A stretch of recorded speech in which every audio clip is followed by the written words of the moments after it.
Hi, പേരെന്തായിരുന്നു? എൻ്റെ പേര് റിച്ചു. ഓക്കെ, ഏതാ യൂണിവേഴ്സിറ്റി ഏതാ? ഞാൻ ഈസ്റ്റ് യൂറോപ്യൻ യൂണിവേഴ്സിറ്റി. എന്തായിരുന്നു യൂണിവേഴ്സിറ്റി ഈസ്റ്റ് യൂറോപ്യൻ സെലക്ട് ചെയ്യാനുള്ള റീസൺ എന്തായിരുന്നു? ഞാൻ മാത്സ് കണക്ട് ചെയ്ത സമയത്ത് എനിക്ക് 3 ഓപ്ഷൻസ് തന്നിട്ടുണ്ടായിരുന്നു. ബട്ട് അതിൽ അവരെനിക്ക് ഏറ്റവും ഫീസിബിൾ ആയിട്ടുള്ള എൻ്റെ ഒരു കൺസിഡറേഷൻ എല്ലാം വെച്ചിട്ട് ഫീസ് ആണെങ്കിൽ പോലും ഇൻഫ്രാസ്ട്രക്ചർ എല്ലാം കൊണ്ട് എനിക്ക് ബെസ്റ്റ് ആയിട്ട് അവർ സെലക്ട് ചെയ്ത് തന്നേക്കുന്നത് ഈസ്റ്റ് യൂറോപ്യൻ ആയിരുന്നു.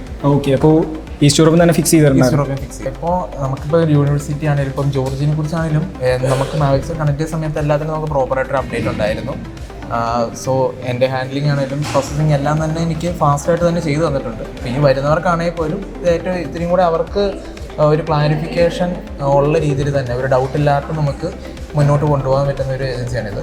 സോ അവർക്ക് എല്ലാവർക്കും ആരാണ് ന്യൂ ആയിട്ട് വരുന്നവർക്ക് കംപ്ലീറ്റ് ട്രസ്റ്റ് ചെയ്ത് മുന്നോട്ട് പോകാൻ പറ്റും. അല്ല, നേഴ്സിംഗ് എടുക്കാനുള്ള റീസൺ എന്തായിരുന്നു? അപ്പോൾ നേഴ്സിംഗ് ഞാൻ ഓൾറെഡി ഞാനൊരു എഞ്ചിനീയറിംഗ് പഠിച്ച ആളാണ്. അപ്പം ഞാൻ ആ ഒരു ഇത് മാറ്റിയിട്ട് വേറൊരു കോഴ്സ് എനിക്ക് പഠിക്കണം ആഗ്രഹമുണ്ട്. ഇപ്പം നേഴ്സിംഗ് ഇപ്പോഴത്തെ ഒരു അവസ്ഥയിൽ നമുക്ക് നേഴ്സിംഗ് എന്ന് പറയുന്നത് ഇപ്പോഴും ഒരു ആവശ്യമുള്ളൊരിതാണ്. പിന്നെ എനിക്കതൊരു ഇൻട്രസ്റ്റ് ഓൾറെഡി ഉള്ളതുകൊണ്ട് ഞാനത് ചൂസ് ചെയ്യാമെന്ന് വെച്ചേക്കുന്നത്. ഓക്കെ, ഇപ്പോൾ നേഴ്സിംഗ് കംപ്ലീറ്റ് ചെയ്തിട്ട് ലൈക്ക് ജോർജിയയിൽ 4 വർഷം നേഴ്സിംഗ് കംപ്ലീറ്റ് ചെയ്തിട്ട് ഏത് കൺട്രിയിലോട്ടാണ് മൈഗ്രേറ്റ് ചെയ്യാൻ നോക്കുന്നത്? നമുക്കിപ്പോൾ ഓപ്ഷൻസ് ഉണ്ട്. ഞാൻ ജർമ്മനി നോക്കാമെന്ന് പറഞ്ഞിട്ടാണ്. അതിൻ്റെ തന്നെ ഒരു കോഴ്സ് ഇതിൻ്റെ കൂടെ സൈഡിൽ അവർ തരുന്നുണ്ട്. അപ്പോൾ ജർമ്മനി അല്ലെങ്കിൽ ഓസ്ട്രേലിയ ഏതെങ്കിലും ഒരു രാജ്യത്തേക്ക് നമ്മൾ ഷിഫ്റ്റ് ചെയ്യുന്നുണ്ട്. ഓക്കെ, ഒരു മാത്സിൻ്റെ ഒരു ഓവറോൾ എക്സ്പീരിയൻസ് പറയുകയാണെങ്കിൽ എന്തായിരിക്കും? ഇത്ര നാളത്തെ എനിക്ക് വെച്ചിട്ട് എനിക്ക് എല്ലാം അവർ പ്രോപ്പറായിട്ടാണ് തന്നേക്കുന്നത്.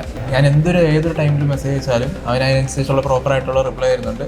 യൂണിവേഴ്സിറ്റി സൈഡിൽ നിന്ന് എന്ത് ഒരു അപ്ഡേറ്റ് വന്നാലും അതെനിക്ക് യൂണിവേഴ്സിറ്റി സൈഡിൽ നിന്ന് മെയിൽ വരുന്നുണ്ട്. അതോടൊപ്പം തന്നെ അവരും എനിക്ക് ഓരോ തവണ അപ്ഡേറ്റ് തരുന്നുണ്ട്. Okay, so all the best. Okay, thank you.